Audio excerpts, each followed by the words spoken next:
पहा नवीन एपिसोड्स एकदम add free.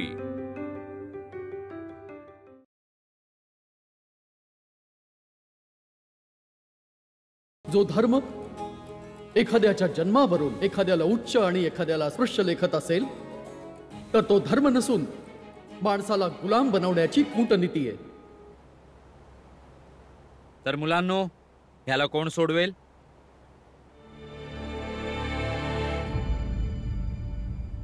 तू ये आधी। नीट लक्ष देऊन कर हा।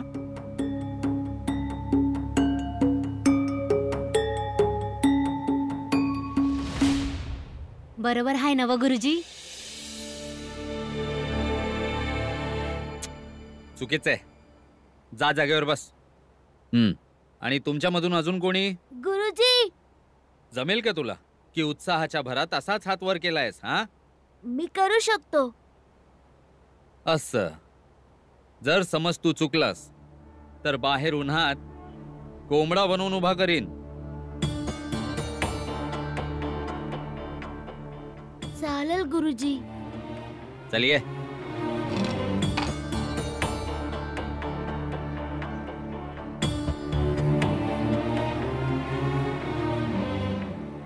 ए थांब थांब, हे घे। जा।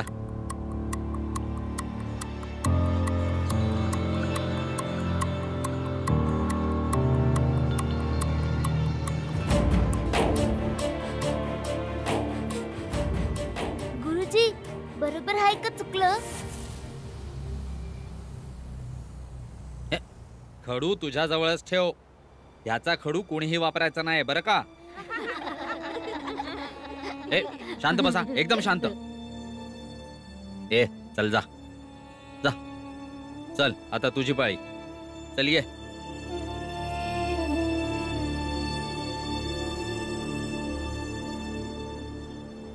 राहू द्या ना गुरुजी, आता त्या फळ्यावर कोण लिवल? तो फळा तर बाटला। मी एक काम करतो, मी माझ्या पाटीवर लिवतो। अरे भालचंद्र, जरा आतमध्ये ये। वही गुरुजी। भालचंद्र, हा फळा जरा स्वच्छ धुवून घे। अहो पण सकाळीच तर धुतला होता। गुरुजी, झालं माझं। बरोबर आहे ना व गुरुजी? चुकीचं आहे। आणि माझं उत्तर गुरुजी? हा बरोबर आहे। भालचंद्र, जेवणाच्या सुट्टीत हा फळा स्वच्छ धुवून घे। त्यांनी ह्या फळ्याला शिवलंय, समजलं का? ठीक आहे गुरुजी, चालतंय।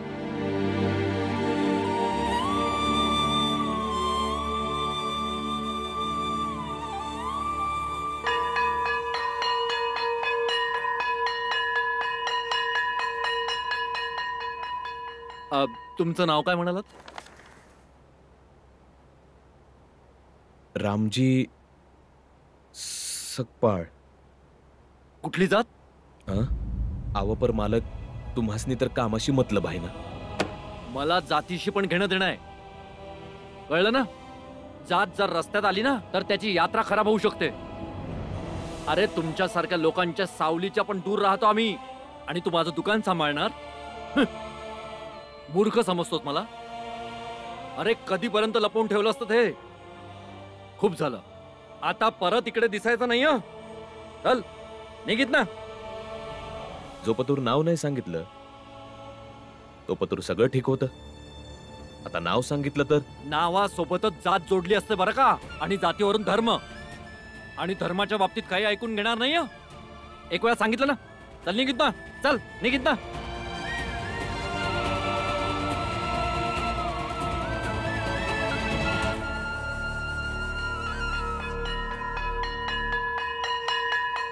दादा, मला तर वाटलं होतं आज बी बाहेरच बसून शिकावं लागल, पण भीमने काय डोकं चालवलं माहितीये? समदेसने ऐकावं लागलं। आज आम्ही वर्गाच्या आत बसून शिकत होतो। हा, मला बी पोरं सांगत होती। मी त्यासनी म्हटलं, भीम माझा धाकटा भाऊ आहे, तो असाच करतो। चला वर्गाच्या आत तर शिरलो। बघ कसं खातोय, भीम मिरचीचा ठेचा खातो ना। म्हणून त्याचं डोकं एवढं चालतं. हा. पाणी. अरे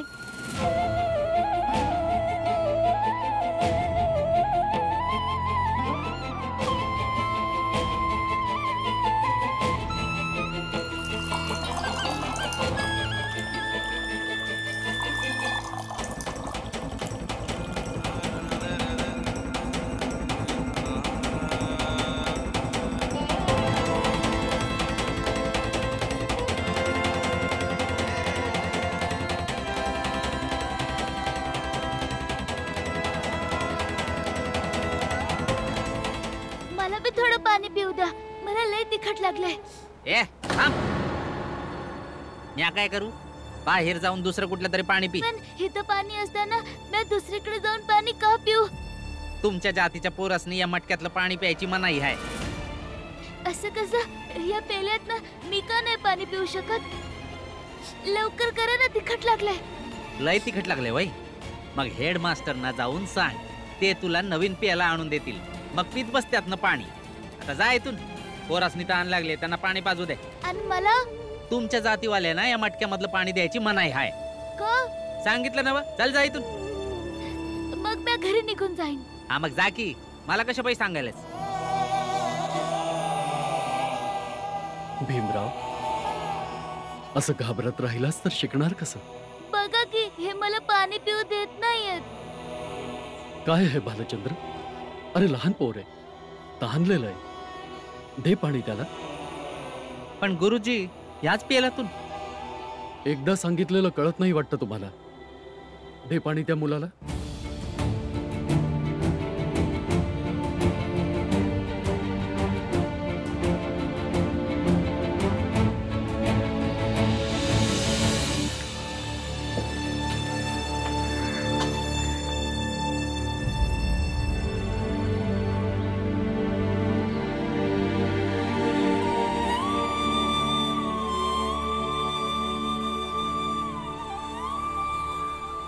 दादा, थोडस पाणी घेऊ?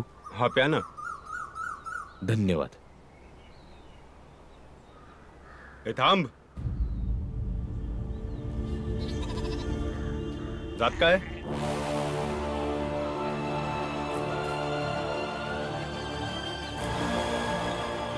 ठीक आहे, माग जा आणि खाली उतर. जा माग.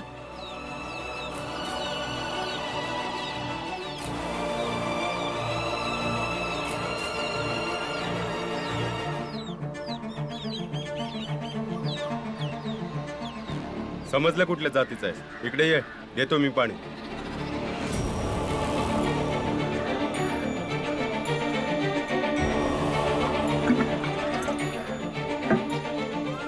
बस खाली. ओंझळ कर. अरे कर की ओंझळ. बाळा, हात असे करून तोंडाजवळ धर.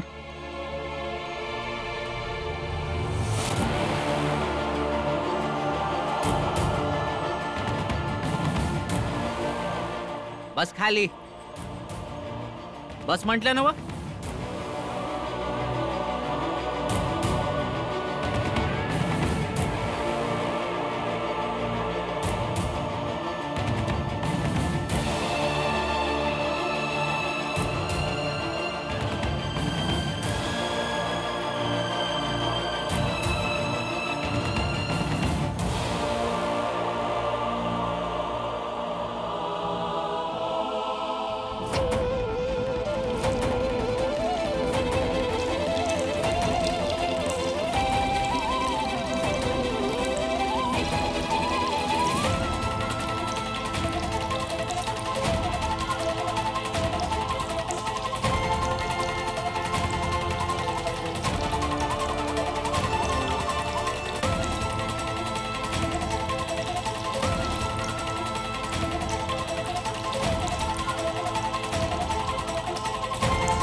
घास शेवटचा घास बाबांच्या नावाचा. खा रे खा. काय झालं? अरे आंटी थांब. अरे किती गोंधळ घातलाय. पाणी पाणी पाणी दे. तिखट लागले. अरे एवढं काय झालं? घे बरं पटकन.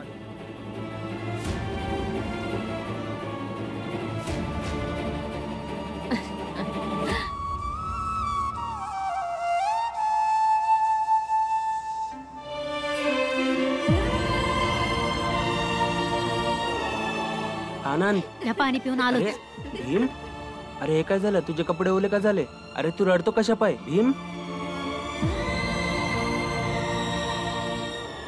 भीम भीम, अरे रडतोस कशाला? अरे चाललायस कुठं भीम? अरे सांगून तरी जा भीम.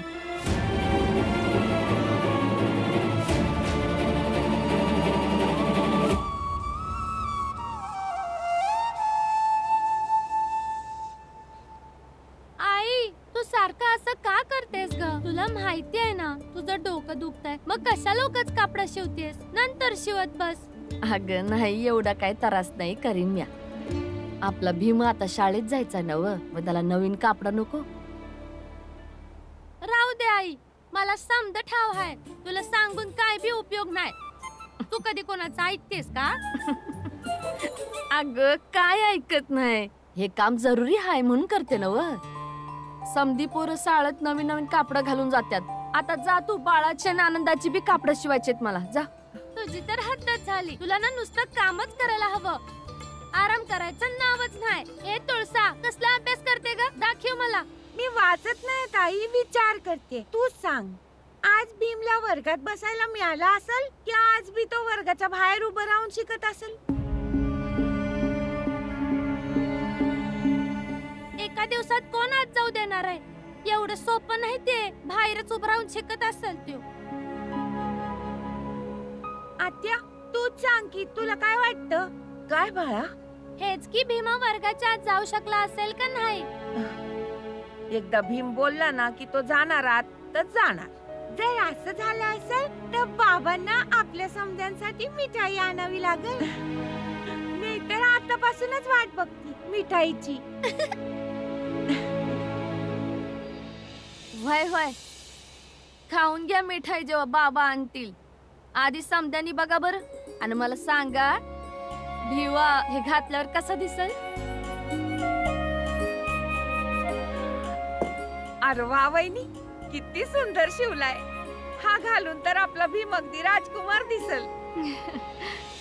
त्या कोणी राजा बिजा बिलकुल नाही.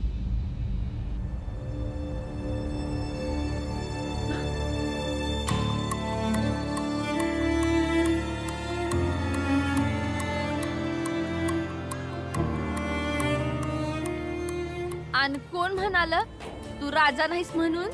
जर मी राजा असतो तर मला शाळेतल्यांनी वर्गाच्या बाहेर काढलं नसतं.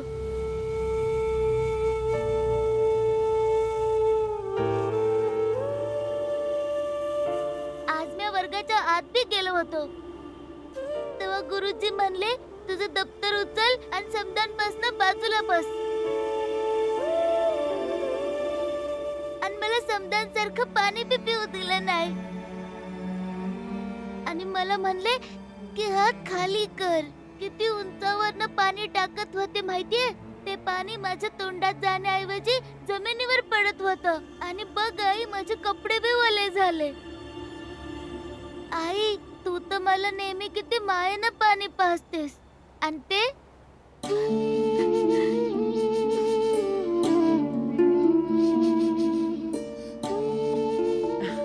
भीम बाळा, काल तर तुला वर्गात जायला देत नव्हते की नाही ते लोक. आज तर तू आत गेलास. आनंदाची गोष्ट आहे नाही. कालच्या पेक्षा आज बरं आहे. तुला तर आनंदी व्हायला हवं. रडतोस का?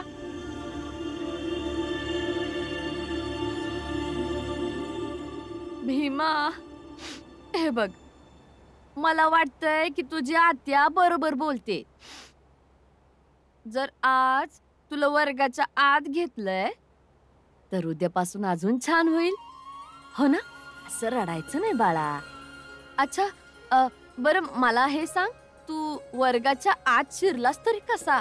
मला नाही सांगायचं आणि मला त्या शाळेत शिकायचं बी नाही. ही कुठली शिकायची पद्धत आहे? एकाला ओरडून मागं बसवायचं आणि एकाला सगळ्यात पुढं बसवायचं. मला तसल्या शाळेत नाही शिकायचं. मी नाही जाणार उद्यापासनं.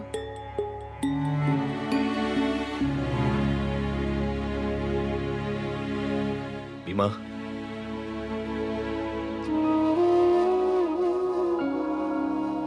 बाबा, माझं नाव त्या शाळेतनं काढून टाका. मी नाही जाणार.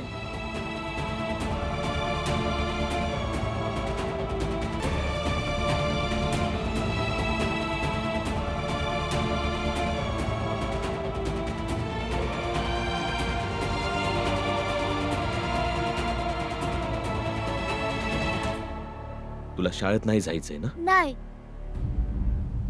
ठीक आहे, चल माझ्या बरोबर. भाऊ भाऊ जाऊ दे ना, लहान आहे. आपण समजवलं तर समजेल की तो. नाही मीरा, हे आमच्यातल्या बाप लेकाची बाब आहे. आमच्यामध्ये कोणी नाही बोलणार. चल माझ्या बरोबर.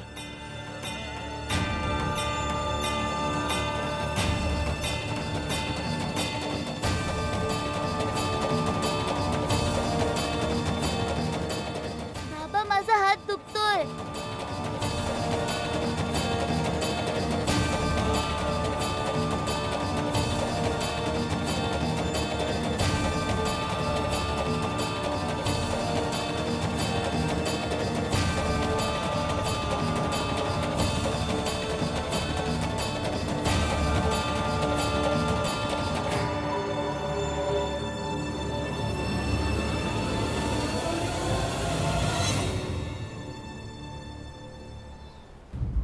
काय झालं सुभेदार साहेब?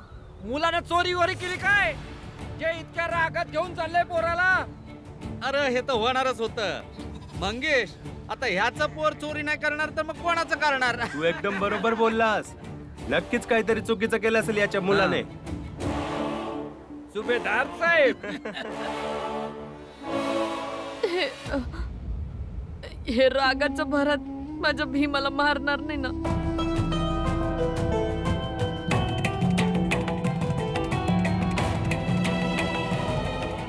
मला लई काळजी वाटते.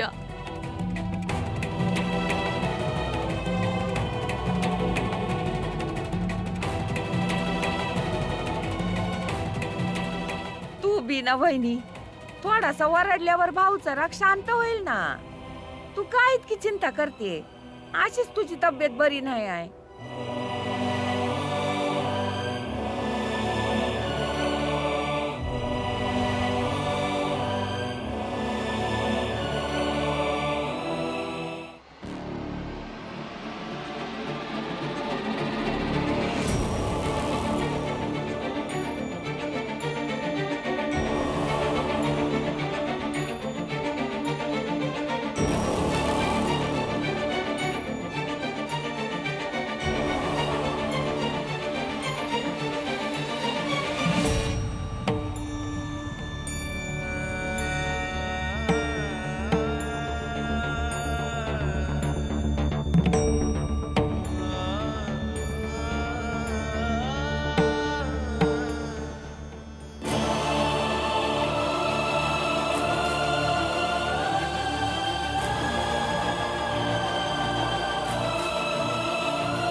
जा, इकडे जाऊन उभा राहा.